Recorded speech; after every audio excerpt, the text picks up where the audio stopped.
বাংলাদেশের যে অন্তর্বর্তী সরকার ফেব্রুয়ারি মাসে নির্বাচনের মাত্র 3 দিন আগে মার্কিন যুক্তরাষ্ট্রের সঙ্গে যে বাণিজ্য চুক্তিটি করলো সেখানে আসলে মার্কিন যুক্তরাষ্ট্রের স্বার্থই বেশি দেখা হয়েছে, বাংলাদেশের স্বার্থ কম দেখা হয়েছে এবং সেই ক্ষেত্রে একাধিক মিথ্যার আশ্রয় নেওয়া হয়েছে। প্রথমে বলা হয়েছে এটা কাউকে বলা যাবে না, দ্বিতীয় বলা হয়েছে যে এটার সাথে নিরাপত্তার উদ্দেশ্য জড়িত, এরপরে আবার এটার মধ্যে বলা হয়েছে যে এটা না করলে আমাদের বিপদ হয়ে যেত। কিন্তু আমরা বিপরীতে যেটা পাইলাম যে আমরা আসলে ওদের থেকে কৃষিজ পণ্য কিনবো, ফল কিনবো, কিনবো সেই কিনবো, বোয়িং অলরেডি কেনার ক্ষেত্রে অনেক চুক্তি করে ফেলছি।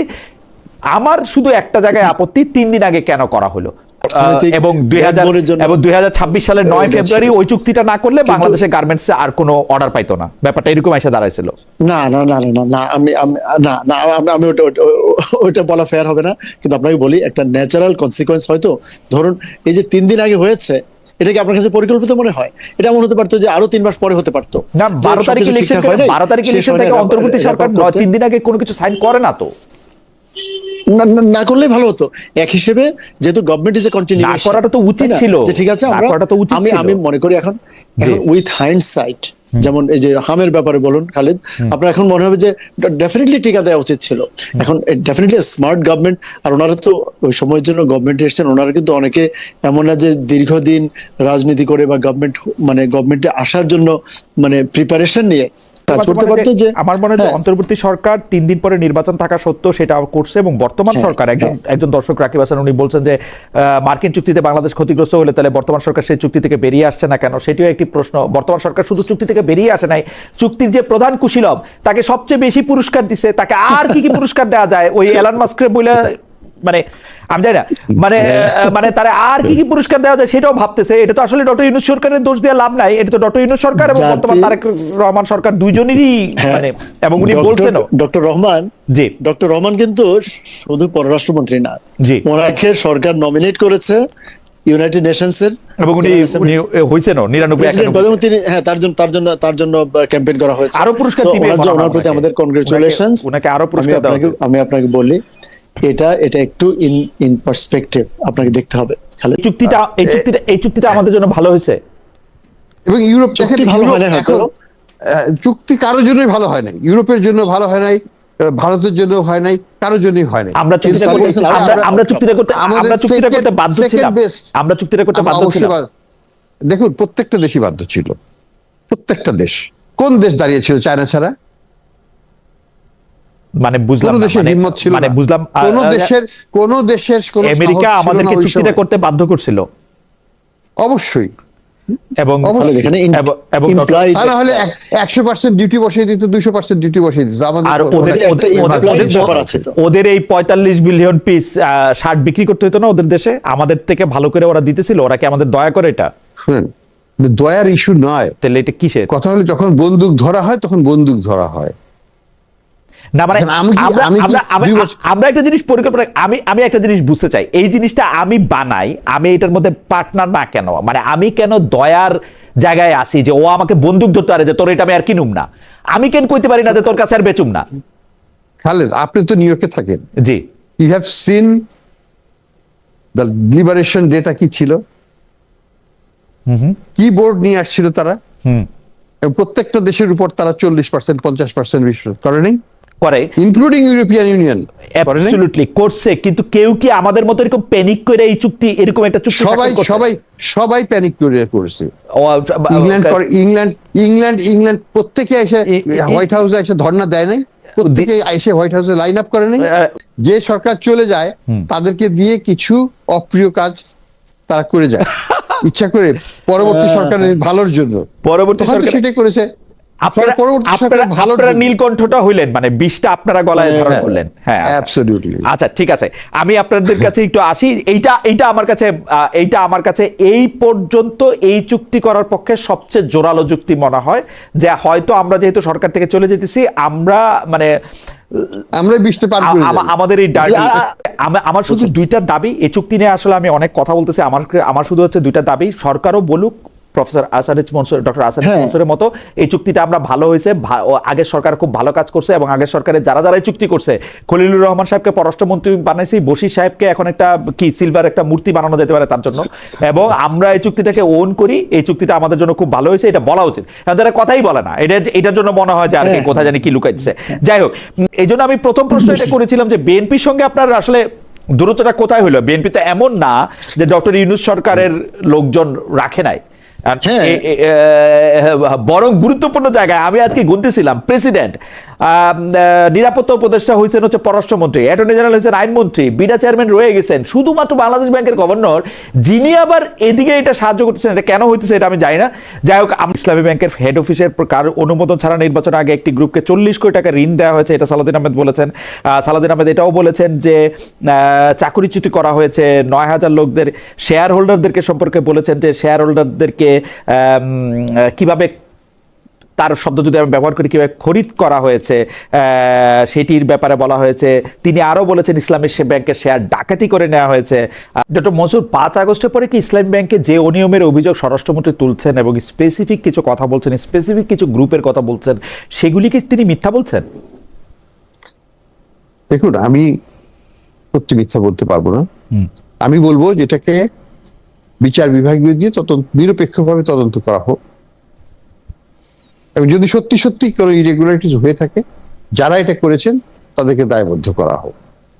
আমার পক্ষে কেন্দ্রীয় ব্যাংকে বসে থেকে আমার জানা মতে কিছু ইরেগুলারিটিস হয় নাই তখন পর্যন্ত, কিন্তু যদি কিছু হয়ে থাকে সেটা তদন্ত সাপেক্ষে, নিরপেক্ষ তদন্ত সাপেক্ষে সেটাকে অবশ্যই গ্রহণযোগ্য করা যাবে না যদি হয়ে থাকে অনিয়ম। কিন্তু আমার জানা মতে তখন পর্যন্ত কোনো অনিয়ম হয়নি। এই আরডিএস যে ফ্ল্যাগশিপ প্রোগ্রামটা, সেই প্রোগ্রামটার জন্য 5 আগস্টের পরে 11,000 কোটি টাকা বিতরণের যে প্রসঙ্গ তিনি তোলেন, এই ব্যাপারে কি কিছু আপনি শুনেছিলেন যখন আপনি? আমরা শুধু তারল্য সহায়তা দিয়েছিলাম এবং দ্যাটস ইট।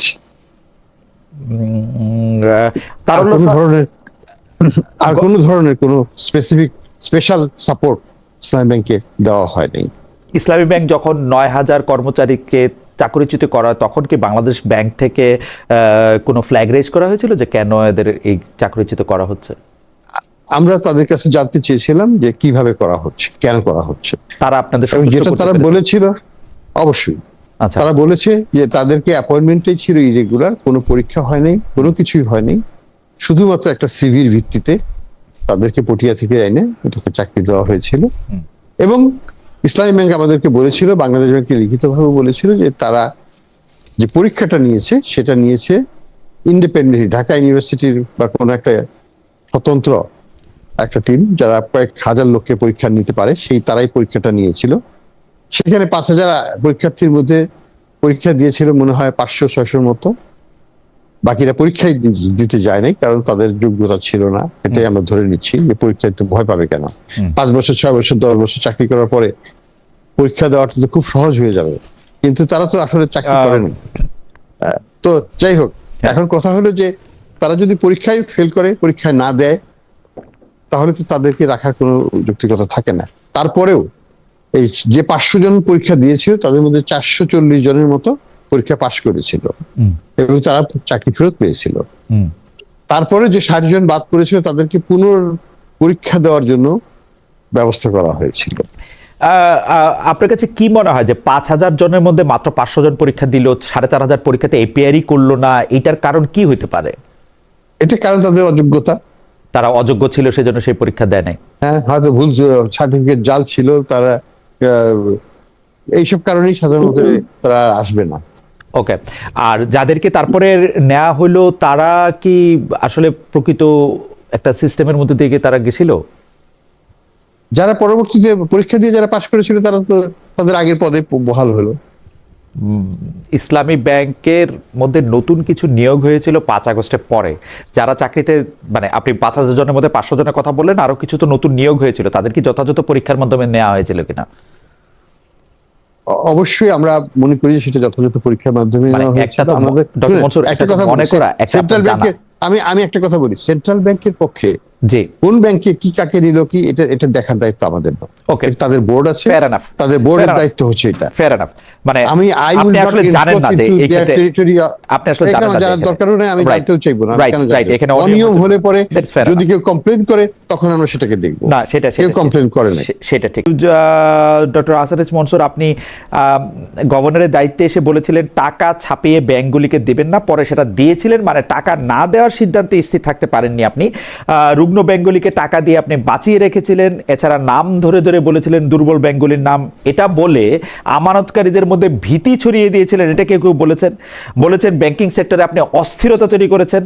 আমাদের একজন দর্শক এই মুহূর্তে বলতেছেন যে একজন গভর্নর, উনার নাম জুলাই ফায়ার 24, একজন গভর্নর কিভাবে সবার সম্মুখে বলতে পারে 5 ব্যাংকের অবস্থা খারাপ, মানলাম খারাপ, সেটার জন্য উপযুক্ত কাজ না করে সেটাকে ওপেনলি বললে জীবনেও মানুষের আস্থা ফিরে আসতো কিনা ব্যাংকগুলোর উপর। আপনার কাছে একটু জানতে চাইবো যে আপনি আসলে এটা করে এটা ঠিক না বেঠিক কোনটা হচ্ছে? দেখুন, আমি মিথ্যা কথা বলতে পারবো না, পারি না, এটা আমার স্বভাবের মধ্যে। আমাকে সত্যি কথাই বলতে হয়েছে যে অবস্থাটা যেটা, এখানে ঢাকের কিছু নাই। যে ব্যাংকের 97%, 98% সম্পদ লুট হয়ে গেছে, তারা তো কাউকে দিতে পারছে না, কাস্টমারের কোনো টাকা দিতে পারছিল না। এটাকে দুর্বল বলাটা কি অপরাধ? এটা কি ব্যাংকের ওই ডিপোজিটররা কি জানে না যে সে তার টাকা পাচ্ছে না? এই 5টা ব্যাংকের ক্ষেত্রেই জিনিসটা প্রযোজ্য যে তারা তাদের টাকা পাচ্ছিল না। এবং 5টা ব্যাংকে আমি 52,000 কোটি টাকা দিয়েছিলাম, এই 5টা ব্যাংকে 70,000 কোটি টাকা দিয়েছিলাম। কেন দিতে হয়েছে? কারণ হচ্ছে একটা সিস্টেমিক রিস্ককে অ্যাভয়েড করতে হবে।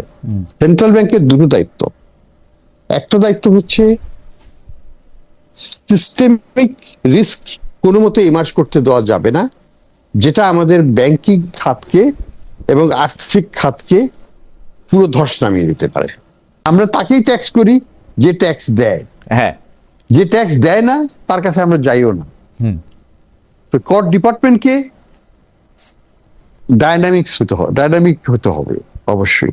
এখানে আমরা যেটা প্রস্তাব করেছিলাম অনেক আগে, একেবারে লিখিতভাবে দিয়েছিলাম এনবিআরকে, যে এটাকে ফাংশনাল নিয়ে আসেন, করাপশনটা কমবে।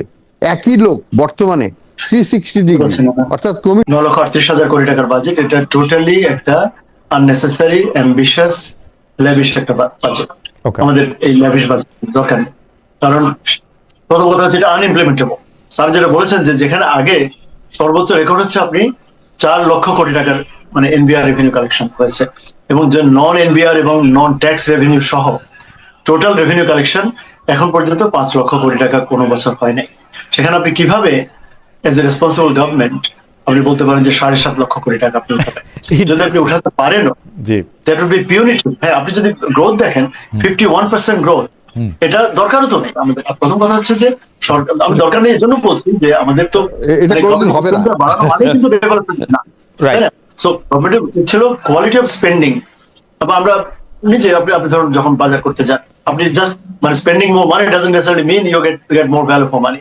সো ভ্যালু ফর মানি যদি বাজেট হতো, স্পেন্ডিং কোয়ালিটির উপর যদি ওনারা জোর দিতেন এবং পেনিট্রেট করতেন যে ঠিক আছে, যেই যেমন সোশ্যাল সিকিউরিটি নেট, আমরা যে টাকাটা খরচ করি এটার মধ্যে কত পার্সেন্ট অ্যাকচুয়ালি বেনিফিশিয়ারির হাতে যায়, কত পার্সেন্ট পথে ওভারহেডে নষ্ট হয়, কোথায় হসপিটালের ইকুইপমেন্ট গুলো অকেজো পড়ে আছে, কোথায় বিল্ডিং হচ্ছে তো ইকুইপমেন্ট নেই, কোথাও আমাদের ব্রিজ হচ্ছে, ব্রিজের মানে আশেপাশে রাস্তা কানেক্ট করতে পারিনি।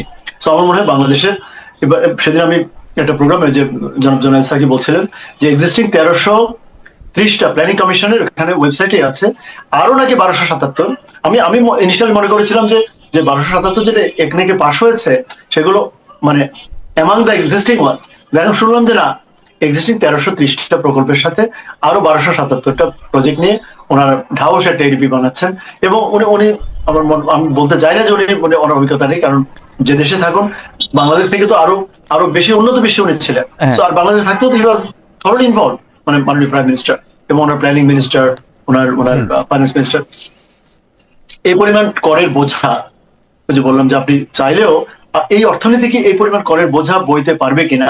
এখানে বিজিএমই বলছে আমরা পারবো না, বিকেএমই বলছে পারবে, এরকম কাউরে শুনি নাই, পারবে এরকম কাউরে শুনি নাই।